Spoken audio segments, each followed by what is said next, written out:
Hello বন্ধুরা, আজকে আমি দেখাবো খুব ইজি পদ্ধতিতে থুকপা রান্নার রেসিপি। প্রথমে কড়াইতে তেল দিলাম। তেল গরম হয়ে যাওয়ার পর দিয়ে দিলাম পেঁয়াজ কুচি।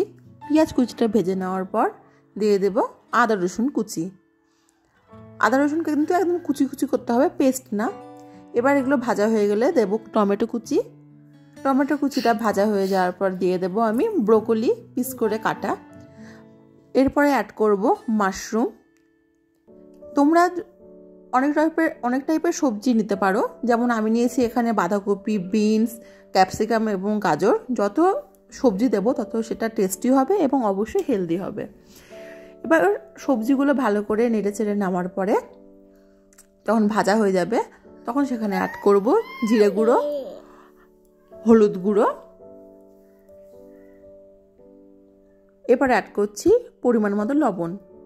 দেখো সবজিগুলো কিন্তু অলরেডি ভাজা হয়ে গেছে। এবার দিলাম সয়া সস দিয়েছি 1 টেবিল চামচের মতো। এবার দিচ্ছি ম্যাগি ম্যাজিক মশলা, এটা একটু টেস্ট আর একটু স্মেলের জন্য দেওয়া হচ্ছে। এরপরে দিচ্ছি চিকেনের স্টক, মানে চিকেন সিদ্ধ করে রাখা যে জলটা সেটা। এবার দিয়ে দেব নুডলসটা সেদ্ধ করে নেব এই সবজির সাথে। নুডলস সেদ্ধ হয়ে গেলে অলমোস্ট রেডি। দিয়ে দেবো লাস্টে চিকেন কুচি, চিকেন যে সিদ্ধ করে রাখা ছিল সেটা। এখানে দিলাম কাঁচা লঙ্কা কুচি। আমাদের থুকপা রেডি। লাস্টে অ্যাড করবো একটু লেবুর রস।